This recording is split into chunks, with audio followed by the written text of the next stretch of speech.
Hello, everyone, and welcome to the first episode of Digital Nomad News, your source for breaking news about remote work, technology, and travel. I'm your host, Kristin Wilson, the owner of Traveling with Kristin and Digital Nomad TV, where we're creating content to help you thrive in the location-independent lifestyle, whether you're an entrepreneur, remote worker, or freelancer. Let's start off with today's top story about Lithuania.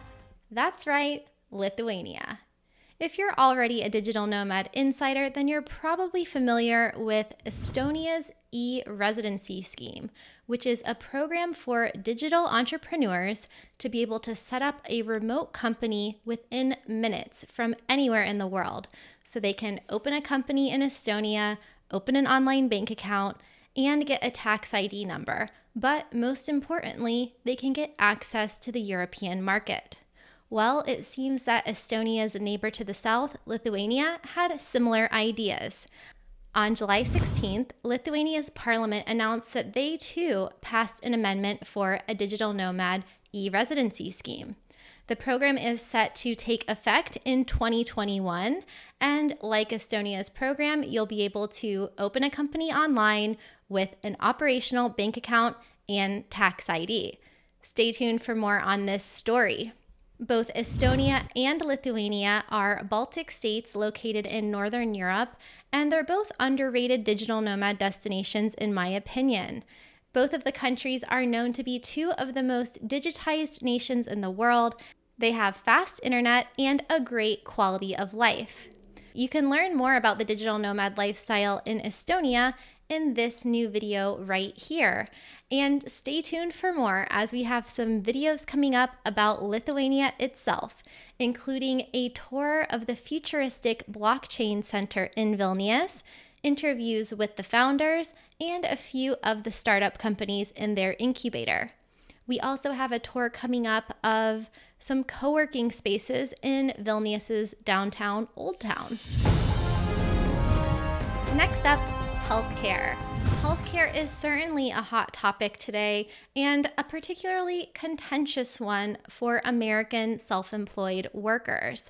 But there's some good news on the horizon because SafetyWing, a Norwegian-based Y Combinator startup that was built by nomads for nomads, just announced another $3.5 million round of funding in order to expand their operations. SafetyWing is one of the few companies that provides international medical insurance to digital nomads and perpetual travelers.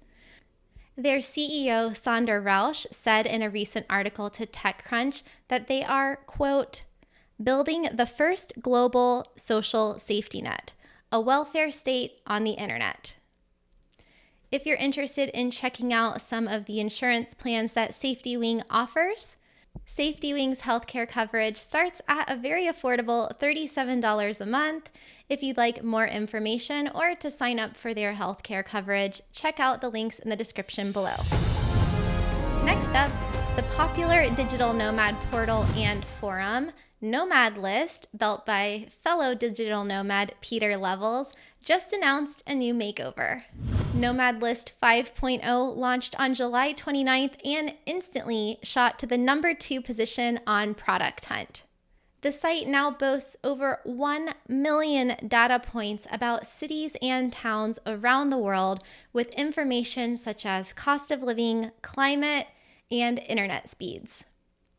Some of the new features that Peter announced include, and there are a lot of them, redesigned travel profiles with a Where I've Been map tracking your travels, a data studio that will be particularly helpful for students, researchers, city planners, and government officials, a 3D world map, a matchmaking and dating app to help stave off digital nomad loneliness. He's also included a lot of new cities, especially in rural areas throughout Middle America.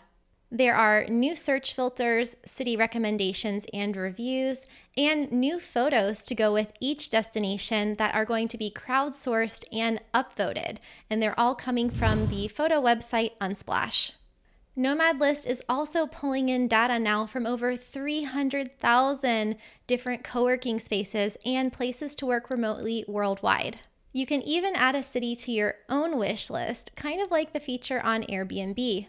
Amongst other features, the chat feature is now integrated with your travel plans, so you can find other digital nomads and meet up with them on your travels. The site looks pretty cool, so make sure to check it out. And if you're a Twitter person, give their founder a follow. His handle is levels.io. Speaking of travel, the popular trip planning and organization app Google Trips is officially dead.